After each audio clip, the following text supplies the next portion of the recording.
ಈ ವಿಡಿಯೋದಲ್ಲಿ BPT theorem ಕಲಿಯೋಣ. ಓಕೆ, ಈ ವಿಡಿಯೋ ಫುಲ್ ನೋಡ್ರಿ, ಯಾಕಂದ್ರೆ ಈ ಥಿಯರಮ್ ಬಹಳ ಇಂಪಾರ್ಟೆಂಟು. ಓಕೆ, ನಾನು ಈಚ್ ಅಂಡ್ ಎವ್ರಿ ಸಿಂಗಲ್ ಪಾಯಿಂಟ್ನ ನೀಟಾಗಿ ಎಲಾಬ್ರೇಟ್ ಮಾಡಿ ಹೇಳ್ತೇನೆ, ಸೊ ದಟ್ ನಿಮಗೆ ಥಿಯರಮ್ ಫುಲ್ ಪರ್ಫೆಕ್ಟ್ ಆಗ್ಬಿಡ್ತೀರಿ. ಸೊ ನೀವು ವಿಡಿಯೋನ ಫುಲ್ ನೋಡ್ರಿ. ಓಕೆ, ಈಗ BPT ಥಿಯರಮ್ ಅದ್ರ ಫುಲ್ ಫಾರ್ಮ್ ಬಂದು ಬೇಸಿಕ್ ಪ್ರೊಪೋರ್ಷನಾಲಿಟಿ ಥಿಯರಮ್. BPT ಅಂದ್ರೆ ಏನು? Basic proportionality theorem. ಇದನ್ನ ಥೇಲ್ಸ್ ಥಿಯರಮ್ ಅಂತ ಕೂಡ ಕರೀತಾರೆ. ಓಕೆನಾ? ಸೊ BPT ಅಂತನ ಕೇಳ್ಬೋದು, ಇಲ್ಲ ಬೇಸಿಕ್ ಪ್ರೊಪೋರ್ಷನಾಲಿಟಿ ಥಿಯರಮ್ ಅಂತನ ಕೇಳ್ಬೋದು, ಇಲ್ಲ ಥೇಲ್ಸ್ ಥಿಯರಮ್ ಅಂತನ ಕೇಳ್ಬೋದು ಅವ್ರ ಕ್ವಶನ್ ಅಲ್ಲಿ. ಓಕೆ, ಈಗ ಸ್ಟೇಟ್ಮೆಂಟ್ ಏನಂತ ಫಸ್ಟ್ ನೋಡ್ಬಿಡೋಣ. ಸ್ಟೇಟ್ಮೆಂಟ್ ಅದ್ರ ಅರ್ಥ ನೋಡ್ಬಿಟ್ಟು ಆಮೇಲೆ ಅದನ್ನ ಯಾವ ತರ ಪ್ರೂವ್ ಮಾಡ್ಬೇಕಂತ ನೋಡೋಣ.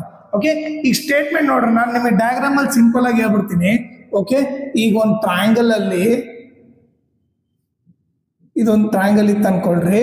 ಓಕೆ, ಯಾವ್ದನ ಒಂದ್ ಸೈಡ್ಗೆ ನಾನೊಂದು ಪ್ಯಾರಲಲ್ ಲೈನ್ ಹಾಕಿದ್ರೆ, ಓಕೆ, ಈ ಒಂದ್ ಸೈಡ್ ನಾನು ಪ್ಯಾರಲಲ್ ಹಾಕಿದ್ರೆ, ಓಕೆ, ಈ ಸೈಡ್ ಬಿಟ್ಟು ಇನ್ನು ಉಳ್ಕಿರೋದು ಎರಡು ಸೈಡ್ ಇರ್ತಾವಲ್ಲ, ಇನ್ನು ಉಳ್ಕಿದ ಸೈಡ್ ಏನು? ಇದೊಂದು ಸೈಡು ಇದೊಂದು ಸೈಡು, ಅವ್ರಿಬ್ರು ಸೇಮ್ ರೇಷಿಯೋನಾಗ ಡಿವೈಡ್ ಆಗಿರ್ತಾರೆ.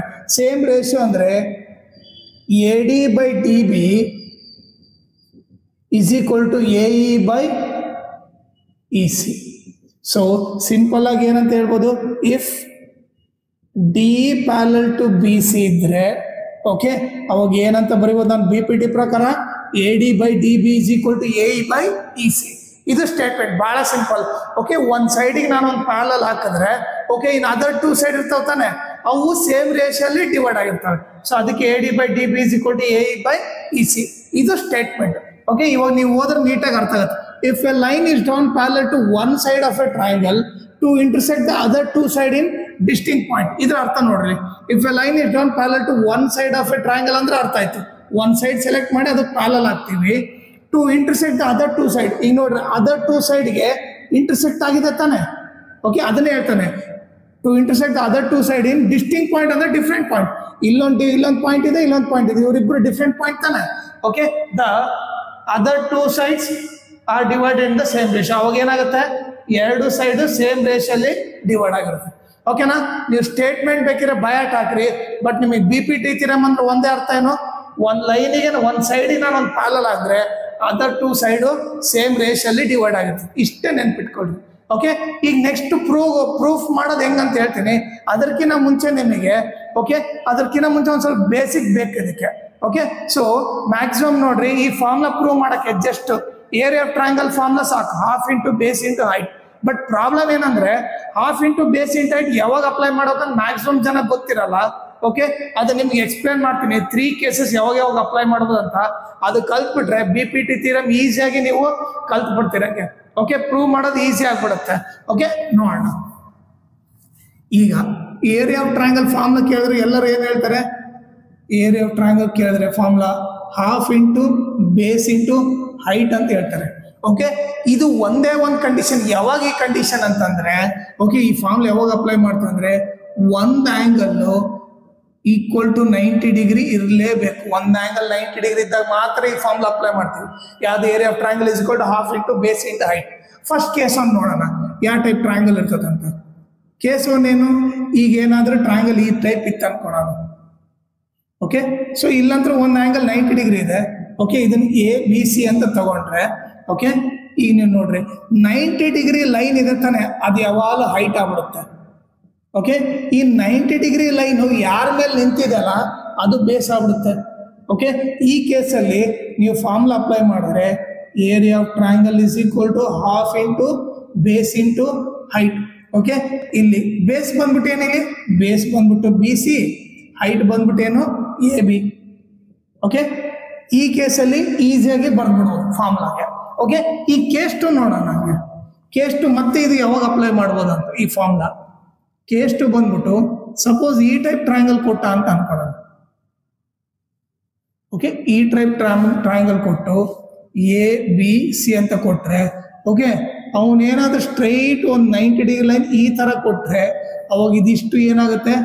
ಇದಿಷ್ಟು ಬಂದು ಹೈಟ್ ಆಗುತ್ತೆ. ಓಕೆ, ಈ 90 ಡಿಗ್ರಿ ಲೈನ್ ಯಾರ ಮೇಲೆ ನಿಂತಿದೆ? ಬೇಸ್. ಸೊ ಇದಿಷ್ಟು ಏನಾಗುತ್ತೆ? ಬೇಸ್ ಆಗುತ್ತೆ. ಓಕೆ, ಸೊ ಇವು ಫಾರ್ಮುಲಾ ಅಪ್ಲೈ ಮಾಡಿದ್ರೆ ಏನಾಗುತ್ತೆ? Area of triangle is equal to half into base into height. ಇದನ್ನ ಬೇಕಿದ್ರೆ ನಾನು D ಅಂತ ಕರಿತೀನಿ. ಓಕೆ, ಅವಾಗ ಏನಾಗುತ್ತೆ? ಹಾಫ್ ಇಂಟು ಬೇಸ್ ಬಂದು ಬಿ ಸಿ, ಬಟ್ ಹೈಟ್ ಏನಾಗುತ್ತೆ ಎ ಡಿ ಅಂತ ಗೊತ್ತಾಗುತ್ತೆ. ಓಕೆ, ಇವಾಗ ಕೂಡ ನಾವು ಈ ಫಾರ್ಮುಲಾ ಅಪ್ಲೈ ಮಾಡ್ಬೋದು, half into base into height. ಈಗ ಥರ್ಡ್ ಕೇಸ್ ಬಹಳ ಇಂಪಾರ್ಟೆಂಟ್, ಈಗ ಬಿ ಪಿ ಟಿ ಅಲ್ಲಿ ಇದೇ ಯೂಸ್ ಆಗೋದು ನಮಗೆ. ಓಕೆ, ಈಗ ಥರ್ಡ್ ಕೇಸಲ್ಲಿ ನೋಡ್ರಿ, ಟ್ರಯಾಂಗಲ್ಲು ಈ ತರ ಇತ್ತು ಅನ್ಕೊಳ್ರಿ, ಈ ತರ ಇತ್ತು. ಓಕೆ, ಇದು ಎ ಬಿ ಸಿ ಅನ್ಕೊಂಡು. ಓಕೆ, ನಾನು ಇದನ್ನ ಲೆಫ್ಟ್ ಸೈಡ್ ಎಕ್ಸ್ಟೆಂಡ್ ಮಾಡಿದೆ. ಓಕೆ, ಇಲ್ಲಿಂದ ಒಂದು ಸ್ಟ್ರೈಟ್ 90 ಡಿಗ್ರಿ ಲೈನ್ ಎಳೆದೆ ಅನ್ಕೊಳ್ಳೋಣ. ಓಕೆ, ಸೊ 90 ಡಿಗ್ರಿ ಲೈನ್ ಎಳೆದಾಗ ಎ ಡಿ ಇದೇನಾಗುತ್ತೆ, ಇದು ಹೈಟ್ ಆಗ್ಬಿಡುತ್ತೆ ಅವಾಗ. ಓಕೆ, ಸ್ಟ್ರೈಟ್ ಲೈನ್ ಎಳೆದಾಗ ಇದು ಹೈಟ್ ಆಗುತ್ತೆ. ಅವಾಗೇನು, ಲೈಕ್ ಇದು ಡಿ ಬಿ ಬಂದು ಇಮ್ಯಾಜಿನರಿ ಲೈನ್, ಬೇಸ್ ತಗೋಬಾರ್ದು. ಬೇಸ್ ಬಂದ್ಬಿಟ್ಟು ನೀವು ಅವಾಗ ಬಿ ಸಿನೇ ತಗೋಬೇಕು. ಓಕೆನಾ? ಸೊ ನೀವು ಮತ್ತೆ ಇಲ್ಲಿ ಡಿ ಸಿ ಅಂತ ಬರೆಯಂಗಿಲ್ಲ, ಬಿ ಸಿ ಅಂತ ಬರೀಬೇಕು, ಯಾಕಂದ್ರೆ ಇದು ಇಮ್ಯಾಜಿನರಿ, ನಾವು ಎಕ್ಸ್ಟೆಂಡ್ ಮಾಡೋದು. ಹೈಟ್ ಬಂದ್ಬಿಟ್ಟು ಏನಾಗುತ್ತೆ, ಎ ಡಿ ಆಗುತ್ತೆ. So area of triangle formula is equal to ಏನಾಗುತ್ತೆ ಅವಾಗ, half into base into height. Okay, ಈಗ ಬೇಸ್ ಬಂದ್ಬಿಟ್ಟೇನು ಬಿ ಸಿ, ಹೈಟ್ ಬಂದ್ಬಿಟ್ಟೇನು ಎ ಡಿ ಆಗುತ್ತೆ. ಓಕೆ, ಸೊ ನಿಮ್ಗೆ ಇವು 3 ಕೇಸ್ ಗೊತ್ತಿದ್ರೆ ಈಗ ಬಿ ಪಿ ಟಿ ಥಿಯರಮ್ ಈಸಿಯಾಗಿ ಪ್ರೂವ್ ಮಾಡ್ಬೋದು. ಇಲ್ಲಾಂದ್ರೆ ನಿಮಗೆ ಕನ್ಫ್ಯೂಸ್ ಆಗುತ್ತೆ. ಎಸ್ಪೆಷಲಿ ಈ ಕೇಸ್ 3 ನೋಡ್ರಿ. ಓಕೆ, ಈ ತರ ಟ್ರಯಾಂಗಲ್ ಕೊಟ್ಟಾಗ ಒಂದ್ ಎಂಡಿಂದ ಒಂದು ಸ್ಟ್ರೈಟ್ 90 ಡಿಗ್ರಿ ಲೈನ್ ಎಳೆದಿದ್ರೆ ಇನ್ನೊಂದು ಎಕ್ಸ್ಟೆಂಡ್ ಮಾಡಿದ್ರೆ ಅದು ಹೈಟ್ ಆಗ್ಬಿಡುತ್ತೆ. 90 ಡಿಗ್ರಿ ಹೈಟ್ ಆಗುತ್ತೆ. ಆಮೇಲೆ ಕೆಳಗಡೆ 90 ಡಿಗ್ರಿ ಎಲ್ಲಿ ಟಚ್ ಆಗುತ್ತಲ್ಲ ಅದ್ರ ಪಕ್ಕಕ್ಕೆ ಏನ್ ಬೇಸ್ ಇದೆಲ್ಲ ಅದು ಬೇಸ್ ಆಗುತ್ತೆ. ಓಕೆನಾ? ಈಗ ಬಿ ಪಿ ಟಿ ಥಿಯರಮ್ ಯಾವ ತರ ಪ್ರೂವ್ ಮಾಡ್ಬೇಕಂತ ನೋಡೋಣ. ಓಕೆ, ಈ ಡಯಾಗ್ರಾಮ್ ಇದು ತಗೊಂಡೇನೆ. ಈಗ ಫಸ್ಟ್ ಏನ್ ಮಾಡ್ರಿ, ನೀವು ಗಿವನ್ ಬರೀರಿ. ಓಕೆ, ಈಗ ನೀವು ಗಿವನ್ ಬರೆದ್ರೆ ಓಕೆ ಏನಾಗುತ್ತೆ ನೋಡ್ರಿ, ಗಿವನ್ ಏನು, A B C is a triangle, A B C is a triangle. Okay, ಆಮೇಲೆ D parallel to B C. Okay, ಇದು ಬಂದು ಗಿವನ್ ಅಂತ ತಗೊಳ್ರಿ. ಈಗ ಟು ಪ್ರೂವ್ ಏನ್ ಮಾಡಬೇಕು, okay, D parallel to B C ಅಂದ್ರೆ A D by D B is equal to A E by E C ಅಂತ ಪ್ರೂವ್ ಮಾಡ್ಬೇಕು. ಸೊ ಏನಂತ ಪ್ರೂವ್ ಮಾಡಬೇಕು, A D by D B is equal to A E by E C ಅಂತ prove ಮಾಡಬೇಕು. ಓಕೆನಾ? So ಈಗ given to prove ಆದ್ಮೇಲೆ ನಾವೇನ್ ಬರೀಬೇಕು, ಕನ್ಸ್ಟ್ರಕ್ಷನ್ ಬರೀಬೇಕು. ಓಕೆ, ಈ ಕನ್ಸ್ಟ್ರಕ್ಷನ್ ಬರೆಯೋಣ. ಓಕೆ, ಫಸ್ಟ್ ಪಾಯಿಂಟ್ ನೋಡ್ರಿ. ಓಕೆ, ಈಗ ಎ ಸಿಗೆ ಡಿ ಇಂದ ಒಂದು ಪರ್ಪೆಂಡಿಕ್ಯುಲರ್ ಹಾಕೋಣ. ಓಕೆ, ಕನ್ಸ್ಟ್ರಕ್ಷನ್ ಯಾವಾಗ ಡಾಟೆಡ್ ಲೈನ್ ಇಂದ ಮಾಡಬೇಕು. ಓಕೆ, ಏನ್ ಮಾಡಿದೆ ನಾನು, okay, D M perpendicular to A C ಆಗಿದೆ. ಫಸ್ಟ್ ಪಾಯಿಂಟ್ ಏನ್ ಬರ್ತೀವಿ, draw D M perpendicular to A C, perpendicular nothing but 90 degree. ಆಮೇಲೆ ಇ ಇಂದ ಒಂದು 90 ಡಿಗ್ರಿ ಹಾಕೋಣ. ಇ ಇಂದ ಎ ಬಿ ಒಂದು ಪರ್ಪೆಂಡಿಕ್ಯುಲರ್ ಹಾಕೋಣ. ಓಕೆ,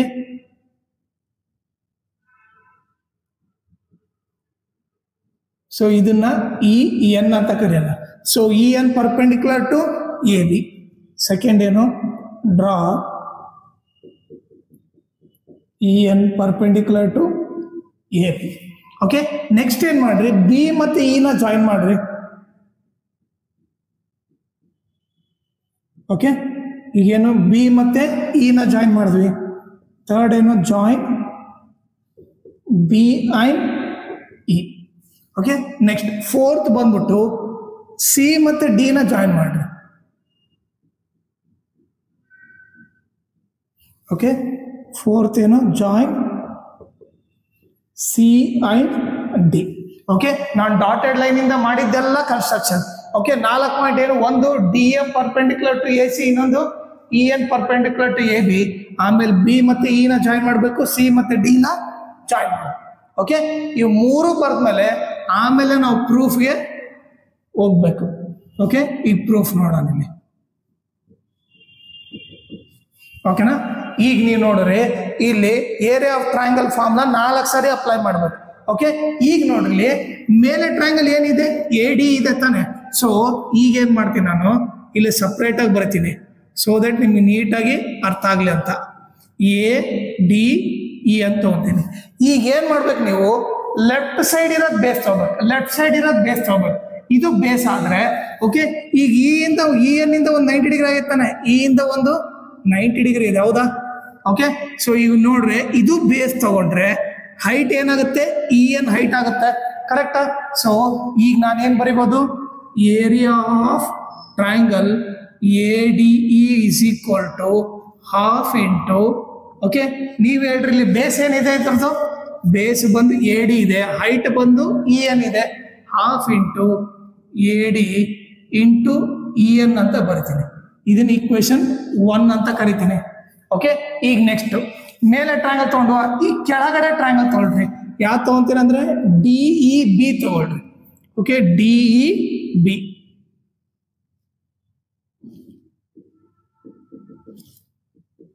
ಓಕೆ, ಈ ಟ್ರಯಾಂಗಲ್ ತಗೊಂಡ್ರೆ ಓಕೆ ನಿಮಗೆ ಬೇಸ್ ಏನು ಲೆಫ್ಟ್ ಸೈಡ್ ಇರೋದು ಬೇಸ್ ತಗೊಂತ ಹೇಳಿದ್ದೆ, ಹೌದಾ? ಬೇಸ್ ಬಂದು ಡಿ ಬಿ, ಈ ಡಿ ಬಿ 90 ಡಿಗ್ರಿ ಎಲ್ಲೈತೆ. ಈಗ ನಾನು ನಿಮಗೆ ಕೇಸ್ 3 ಅಲ್ಲಿ ಏನು ಹೇಳಿದ್ದೆ ಹೇಳ್ರಿ, ಇದನ್ನ ಎಕ್ಸ್ಟೆಂಡ್ ಮಾಡಿದಾಗ ಓಕೆ ಇಲ್ಲಿಂದ ಒಂದು ಏನೋ ಟಚ್ ಆಗಿದೆ, ಹೌದಾ? ಇದನ್ನ ಎಕ್ಸ್ಟೆಂಡ್ ಮಾಡಿದ್ರೆ ಈ ಇಂದ ಒಂದು ಪರ್ಪೆಂಡಿಕ್ಯುಲರ್ ಟಚ್ ಆಗಿದೆ ತಾನೆ, ಅದು ಯಾವ್ದದು ಇ ಎನ್. ಓಕೆ, ಈ ಬೇಸಿಗೆ ಎಕ್ಸ್ಟೆಂಡ್ ಮಾಡಿದಾಗ ಯಾವ್ದು 90 ಡಿಗ್ರಿ ಟಚ್ ಆಗಿದೆಯೋ ಇದು ಹೈಟ್ ಆಗುತ್ತೆ, ಇದು ಬಂದು ಬೇಸ್ ಆಗುತ್ತೆ. ಸೊ ಇಲ್ಲಿ ಬೇಸ್ ಏನು ಡಿ ಬಿ, ಹೈಟ್ ಬಂದು ಇ ಎನ್. ಸೊ ನಾನು ಯಾವ ಟ್ರಯಾಂಗಲ್ ತಗೊಂಡಿನಿ, ಡಿ ಇ ಬಿ. ಸೊ ಈಗ ಏನ್ ಬರೀಬಹುದು, area of triangle D E B is equal to half into base ಬಂದ್ಬಿಟ್ಟು ಡಿ ಬಿ, ಓಕೆ ಹೈಟ್ ಬಂದ್ಬಿಟ್ಟು ಏನು ಇ ಎನ್. ಇದೇನಾಯ್ತು, ಇದು ಈಕ್ವೇಶನ್ 2 ಆಯ್ತು. ಓಕೆ, ಈಗ ಲೆಫ್ಟ್ ಸೈಡ್ ಪಾರ್ಟ್ ಮುಗ್ದೋಯ್ತು. ಈಗ ರೈಟ್ ಸೈಡ್ ತಗೊಳ್ಳೋಣ. ಈಗ ರೈಟ್ ಸೈಡ್ ಟಾಪ್ ಟ್ರಯಾಂಗಲ್ ಏನಿದೆ, ಮೇಲೆ ಟ್ರಯಾಂಗಲ್ ಮತ್ತೆ ಏನಿದೆ ಎ ಡಿ ಇನೇ ಇರೋದು, ಎ ಡಿ ಇ. ಓಕೆ, ಈಗ ಏನ್ ಮಾಡ್ಬೇಕು, ಇಲ್ಲಿ ಲೆಫ್ಟ್ ಸೈಡ್ ಬೇಸ್ ಆಗಿ ತಗೊಂಡಿದ್ವಿ, ಇಲ್ಲಿ ರೈಟ್ ಸೈಡ್ ಇರೋದು ಬೇಸ್ ತಗೊಳ್ರಿ. ಓಕೆ, ಟ್ರಯಾಂಗಲ್ ಈಗ ರೈಟ್ ಸೈಡ್ ಇರೋದು ಬೇಸು, ಅವು ಬೇಸ್ ಏನು ಎ ಇ ಆಗುತ್ತೆ. ಓಕೆ, ಈ ಬೇಸಿಗೆ 90 ಡಿಗ್ರಿ ಏನಿರೋದು, ಬೇಸಿಗೆ 90 ಡಿಗ್ರಿ ಡಿ ಎಂ ತಾನೆ. ಸೊ 90 ಡಿಗ್ರಿ ಬಂದ್ಬಿಟ್ಟು ಡಿ ಎಂ. ಓಕೆ, ಇದು ಬೇಸು, ಇದು 90 ಡಿಗ್ರಿ. ಓಕೆ, ಸೊ ಅವಾಗ ಏನ್ ಬರೀಬಹುದು, ಏರಿಯಾ ಆಫ್ ಟ್ರಯಾಂಗಲ್ ಮತ್ತೇನು A D E, triangle A D E is equal to half into base ಬಂದ್ಬಿಟ್ಟು ಎ ಇ ಇಂಟು ಹೈಟ್ ಬಂದ್ಬಿಟ್ಟು ಏನು 90 ಡಿಗ್ರಿ ಲೈನ್ ಹೈಟ್, ಹೈಟ್ ಬಂದ್ಬಿಟ್ಟು ಇಲ್ಲಿ ಏನಿದೆ ಡಿ ಎಂ ಇದೆ. ಓಕೆ, ಇದೇನಾಯ್ತು, ಇದು ಈಕ್ವೇಶನ್ 3 ಆಯ್ತು. ಓಕೆ, ಈಗ ಮತ್ತೆ ಕೆಳಗಡೆ ಇರೋದು ಟ್ರಯಾಂಗಲ್ ತಗೊಂಡು ರೈಟ್ ಸೈಡ್ ಬೇಸ್ ಇರ್ಬೇಕು. ಸೊ ಅವಾಗ ಏನಾಗುತ್ತೆ, ಈ ಟ್ರಯಾಂಗಲ್ ಸಪ್ರೇಟ್ ಆಗಿ ಬರೆದ್ರೆ ಏನಾಗುತ್ತೆ, D E C, D E C. ಓಕೆನಾ? ಈಗ ನೀವು ನೋಡಿದ್ರೆ ಇದನ್ನ ಬೇಸ್ ತಗೊಂಡ್ರೆ, ನಾನು ಇದು ರೈಟ್ ಸೈಡ್ ಇರೋ ಬೇಸ್ ತಗೊಂಡ್ರೆ ಹೈಟ್ ಯಾವ್ದಾಗುತ್ತೆ. ಓಕೆ, ಇದನ್ನ ಎಕ್ಸ್ಟೆಂಡ್ ಮಾಡಿದಾಗ ನೋಡ್ರಿ, ಇದನ್ನ ಎಕ್ಸ್ಟೆಂಡ್ ಮಾಡಿದಾಗ ಈ ಡಿ ಎಂ ಟಚ್ ಆಗ್ತಿದೆ ತಾನೆ. ಓಕೆ, ಈ ಬೇಸ್ ಎಕ್ಸ್ಟೆಂಡ್ ಮಾಡಿದಾಗ ನಿಮಗೆ 90 ಡಿಗ್ರಿ ಟಚ್ ಆಗೋದೆ ಅದು ಡಿ ಎಂ. ಸೊ ಅವಾಗ ಇದು ಹೈಟ್ ಆಗುತ್ತೆ, ಬೇಸ್ ಏನು ಇ ಸಿ ಆಗುತ್ತೆ. ಸೊ ನಾನೇನು ಬರೀಬೋದು, area of triangle D E C is equal to 1/2 into base ಬಂದ್ಬಿಟ್ಟೇನು ಇ ಸಿ, ಓಕೆ ಹೈಟ್ ಬಂದ್ಬಿಟ್ಟೇನು ಡಿ ಎಂ. ಇದು ಬಂದು ಈಕ್ವೇಶನ್ 4 ಆಯ್ತು. ಸೊ 4 ಟೈಮ್ ನಾವು ಅಪ್ಲೈ ಮಾಡಿದ್ವು ಏರಿಯಾ ಆಫ್ ಟ್ರಯಾಂಗಲ್. ಓಕೆ, ಈಗ ಈಸಿ. ಓಕೆ, ಈಗ ಏನ್ ಮಾಡ್ರಿ, ಈಕ್ವೇಶನ್ 1/2 ಮಾಡ್ರಿ, 1/2 ಮಾಡ್ರಿ. ಏನಾಗುತ್ತೆ ನೋಡ್ರಿ, ಎಲ್ ಎಚ್ ಎಸ್ ಡಿವೈಡ್ ಮಾಡ್ರಿ, area of triangle A D E divided by okay area of triangle D E B. Okay, is equal to ಏನಾಯ್ತು, ಇದ್ರ ಫಾರ್ಮ್ ಏನು 1/2 into A D into E N. Okay, whole divided by ಇದ್ರ formula ಏನು 1/2 into D B into E N. ಈಗ ನೋಡಿದ್ರೆ 1/2 cancel ಆಯ್ತು, E N cancel ಆಯ್ತು. ಈಗ ಉಳಿದಿದ್ದು ಏನು ಬರೆಯೋಣ ಅದನ್ನು. So area of triangle A D E divided by area of triangle D E B is equal to A D by D B. Okay, ಇದನ್ನ ಈಕ್ವೇಶನ್ ಏನಂತ ಕರಿತೀನಿ, 5 ಅಂತ ಕರಿತೀನಿ. ಓಕೆನಾ? ಈಗ ನೆಕ್ಸ್ಟ್ ನೋಡ್ರಿ, ಇವಾಗ 1/2 ಮಾಡಿರ್ತಾನೆ. ಈಗ 3/4 ಮಾಡೋಣ. ಓಕೆ, ಏನ್ ಮಾಡೋಣ, 3/4. Okay, L H S divide ಮಾಡ್ರಿ. ಸೊ ಏನಾಗುತ್ತೆ, area of triangle A D E divided by area of triangle D E C is equal to okay ಇಲ್ಲೇನಿದೆ 1/2 into, okay, third equation, AE into DM whole divided by 1/2 into, okay, ಇಲ್ಲಿ ಏನಿದು EC into DM. So ಅವಾಗ ಏನಾಯ್ತು, 1/2 cancel ಆಯಿತು, DM cancel ಆಯಿತು. Okay, ಈಗ ಉಳಿದಿದ್ದು ಏನಂತ ಬರೆಯೋಣ, area of triangle ADE divided by area of triangle DEC is equal to ಏನಾಯಿತು, AE by EC ಆಯಿತು. ಇದನ್ನ ಈಕ್ವೇಶನ್ 6 ಅಂತ ಕರೆಯೋಣ. ಓಕೆ, ಇದು 5, ಇದು 6 ಆಯಿತು. ಓಕೆ, ಈಗ ನೀವು ಕರೆಕ್ಟಾಗಿ ನೋಡಿದ್ರೆ ಆಲ್ಮೋಸ್ಟ್ ನಿಮಗೆ ಆನ್ಸರ್ ಬಂದಿದೆ ಅಂತ ಗೊತ್ತಾಗ್ಬಿಡುತ್ತೆ. ಓಕೆ, ನಮಗೆ ಪ್ರೂವ್ ಮಾಡಬೇಕಾಗಿದ್ದೇನು, ಓಕೆ, ನಾವು prove ಮಾಡೋಕಾಯ್ದೇನು, AD by DB is equal to AE by EC. AD by DB already ಬಂದ್ಬಿಟ್ಟಿದೆ ಈಕ್ವೇಶನ್ 5. ಓಕೆ, ಆಮೇಲೆ ಈಕ್ವೇಶನ್ 6 ನೋಡ್ರಿ, AE by EC ಬಂದಿದೆ ತಾನೆ, AE by EC ಬಂದ್ಬಿಟ್ಟಿದೆ. ಓಕೆ, ಈಗ ನಾವು ಜಸ್ಟ್ ಏನು ಪ್ರೂವ್ ಮಾಡಬೇಕು, ಈಕ್ವೇಶನ್ 5 ಈಕ್ವೇಶನ್ 6 ಈಕ್ವಲ್ ಅಂತ ಜಸ್ಟ್ ಪ್ರೂವ್ ಮಾಡಿಬಿಟ್ರೆ ಮುಗ್ದೋಗ್ಬಿಡುತ್ತೆ. ಓಕೆ, ಈಗ ನೀವು ನೋಡಿದ್ರೆ ಇಲ್ಲಿ ನೋಡ್ರಿ, ಈಕ್ವೇಶನ್ 5 ಅಲ್ಲಿ ಮೇಲೆ ಏನಿದೆ, ಏರಿಯಾ ಆಫ್ ಟ್ರಯಾಂಗಲ್ ADE ಇದೆ, ಇಲ್ಲಿ ಕೂಡ ಮೇಲೆ ಏರಿಯಾ ಆಫ್ ಟ್ರಯಾಂಗಲ್ ADE ಇದೆ. ಓಕೆ, ಇಲ್ಲಿ ಕೆಳಗಡೆ ಏನಿದೆ, ಟ್ರಯಾಂಗಲ್ DEB ಇದೆ, ಇಲ್ಲಿ ಬಂದು DEC ಇದೆ. ಓಕೆ, ಅವ್ರಿಬ್ಬರನ್ನ ಮೇಲೆ ಅಂತ ಈಕ್ವಲ್ ಇದೆ, ನ್ಯೂಮರೇಟರ್ ಈಕ್ವಲ್ ಇದೆ, ನಾನು ಇವಾಗ ಡಿನಾಮಿನೇಟರ್ ಈಕ್ವಲ್ ಅಂತ ತೋರಿಸ್ಬಿಟ್ರೆ ಪ್ರೂವ್ ಮಾಡ್ದಂಗೆ. ಓಕೆ, ಈ ಡಿನಾಮಿನೇಟರ್ ನಾನು ಈಕ್ವಲ್ ಅಂತ ಬರೆದ್ಬಿಡ್ತೀನಿ. Okay, area of triangle DEB, okay, area of triangle DEB is equal to area of triangle DEC ಅಂತ ಬರ್ದ್ಬಿಡ್ತೀನಿ. ಓಕೆ, ಯಾಕೆ ಅಂತ ಫಸ್ಟ್ ಇಲ್ಲಿ ರೀಸನ್ ಬರ್ದ್ಬಿಟ್ಟು ಆಮೇಲೆ ನಿಮ್ಗೆ ಎಕ್ಸ್ಪ್ಲೇನ್ ಮಾಡ್ತೀನಿ. ಓಕೆ, ಸೊ ಎದಕ್ಕೆ ಅಂತಂದ್ರೆ 2 triangles lying on the same base and between same parallels have equal area. Okay, ಇದನ್ನ ನಾನು ಈಕ್ವೇಶನ್ 7 ಅಂತ ಕರಿತೀನಿ. ಎದಕ್ಕೆ ಇವರಿಬ್ಬರನ್ನ ಈಕ್ವಲ್ ಬರ್ದೆ ಅಂತ ಹೇಳ್ತೇನೆ. ಓಕೆ, ಅದನ್ನ ಈಗ ನೋಡಿಲಿ, ಈ ಕೆಳಗಡೆ ಪಾರ್ಟ್ನ ನಾನು ನೀಟಾಗಿ ಡಯಾಗ್ರಾಮ್ ಹಾಕ್ತೇನೆ, ಸೊ ದಟ್ ನಿಮ್ಗೆ ಈಸಿಯಾಗಿ ಅರ್ಥ ಆಗುತ್ತೆ.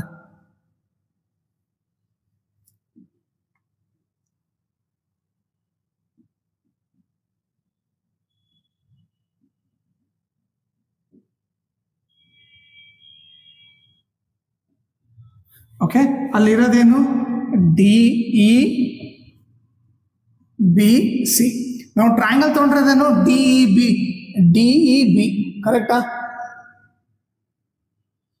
DEB ಇದೊಂದು ಟ್ರಯಾಂಗಲ್, ಇನ್ನೊಂದೇನು DEC. ಈಗ ನೋಡ್ರಿ DEB ಮತ್ತೆ DEC.